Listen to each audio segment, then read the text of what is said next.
दूर सुंदर वन में कई तरह के पशु पक्षी निवास करते थे। वहाँ बहुत सी चिड़िया ने अपना अपना घोंसला बनाया था और सभी खुशी खुशी रहा करते थे।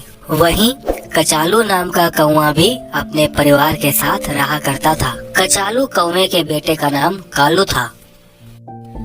उसी जंगल में टुन्ना और टुन्नी का भी घर था। टुन्ना पूरे जंगल में एक नेक चिड़िया था। वह अमीर, रुतबेदार और दानवीर पक्षी था। पूरे जंगल में सारे पक्षी उसकी इज्जत करते थे।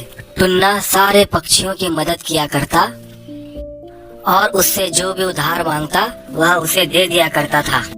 सारे पंछियों के बीच टुन्ना का बहुत अच्छा नाम था। एक दिन ऐसा हुआ। क्या हुआ कचालू दोस्त, बड़े दिनों बाद आए हो, सब कुशल मंगल तो है? क्या बताऊं टुन्ना, तुम तो सब जानते ही हो मेरी पत्नी की तबीयत खराब रहती है। मैं तुम्हारे पास इसलिए आया था क्योंकि मुझे कुछ पैसों की जरूरत थी। ठीक है कचालू, ये लो पैसे और अपनी पत्नी का इलाज कराओ। बहुत बहुत धन्यवाद टुन्ना भाई, मैं तुम्हारा यह एहसान जिंदगी भर नहीं भूलूंगा। टुन्नी, तुम बहुत सुंदर हो। जब से तुम मेरी जिंदगी में तब से मेरी जिंदगी में सिर्फ खुशियाँ ही खुशियाँ हैं। और अब तो हम मम्मी पापा भी बनने वाले हैं। टुन्ना और टुन्नी ये बात कर ही रहे थे कि तभी अचानक कचालू टुन्ना के घर पर आया। टुन्ना भाई, मेरी मदद कर दो, मेरी पत्नी की तबीयत बहुत खराब है, मुझे कुछ पैसे दे दो। मैं तुम्हारा दर्द समझता हूँ पर अभी मेरे पास पैसे नहीं, मुझे माफ कर दो दोस्त। टुन्ना से मिलने के बाद कचालू कौवा अपने घर आ गया। अच्छा हुआ आपने मुझे बुला लिया, इनकी तबीयत बहुत ही ज्यादा खराब है, जल्द से जल्द इनका ऑपरेशन करना होगा। आप इन्हें हॉस्पिटल ले जाइए और ऑपरेशन के लिए पैसे जमा करवा दीजिए। कचालू पैसे लेने के लिए एक बार फिर टुन्ना के घर पर पहुंचा। कचालू भाई, मैंने तुम्हें पहले भी कहा था मेरे पास बिल्कुल पैसे नहीं है और मुझे मेरी पत्नी का भी इलाज करना है। वह गर्भवती है और कभी भी माँ बन सकती है। टुन्ना से ना सुनने के बाद कचालू अपने घर पर वापस आया। माफ कीजिएगा, आपकी पत्नी अब नहीं रही। मैंने आपसे कहा था कि आप इन्हें हॉस्पिटल ले जाइए, मगर आपने मेरी नहीं सुनी, सॉरी। कचालू कौवे की पत्नी की मौत हो गई और उसने इस मौत का जिम्मेदार टुन्ना चिड़िया को ठहराया। अगर टुन्ना मुझे पैसे दे देता तो आज तुम्हारी माँ का ऑपरेशन हो जाता और तुम्हारी माँ बच जाती। तुम्हारी माँ की मौत का जिम्मेदार टुन्ना ही है। कचालू और कालू की सोच बिल्कुल भी सही नहीं थी और कालू कचालू टुन्ना के दुश्मन बन गए। टुन्ना टुन्नी भी मम्मी पापा बन गए और उनको चुनचुन नाम की बेटी हुई। दोनों बहुत ही खुश थे।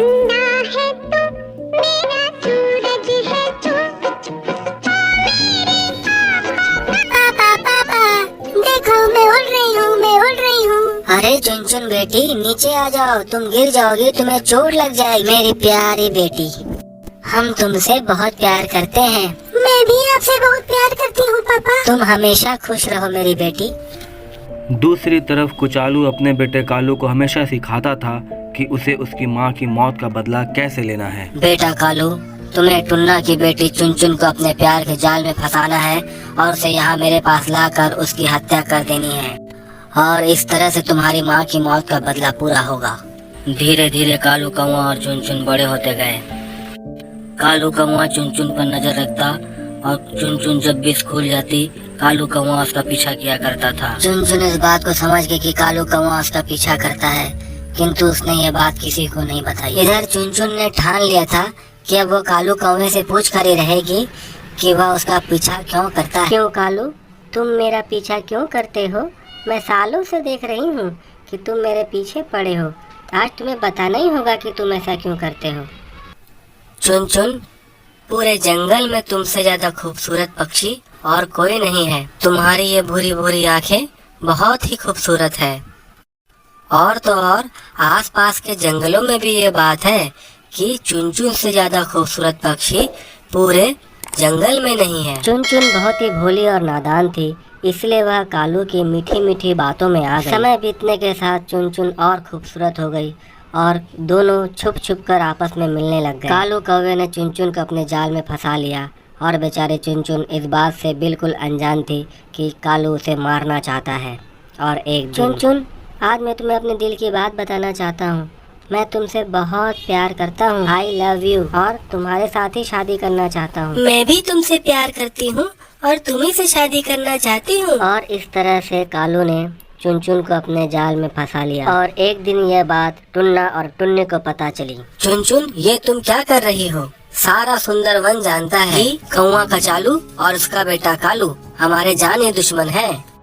वो कोई तुमसे प्यार व्यार नहीं करता, वो तुम्हारे जरिए मुझसे बदला लेना चाहता है। बेटा मान जाओ और उसे भूल जाओ, उससे दूर रहो। नहीं पापा, मैं उससे प्यार करती हूँ और उसी के साथ शादी करना चाहती हूँ। मैं आपका ये घर छोड़कर जा रही हूँ, अब मैं वापस नहीं आऊंगी। चुनचुन अपना घर छोड़कर कालू के पास आ गई। तुमने ठीक किया चुनचुन, जो अपना घर छोड़कर तुम मेरे पास आ गई। चलो अब हम शादी कर लेते हैं और मैं तुम्हें अपने घर ले चलता हूँ। हाँ, अब मैं भी तुमसे शादी करना चाहती हूँ। कालू कौवा चुनचुन को अपने घर ले आया। शाबाश बेटा, तुमने चुनचुन से शादी करके बहुत ही सही काम किया। शाबाश कालू, अब आगे तुम्हें क्या करना है ये तुम बहुत ही अच्छी तरह से जानते हो।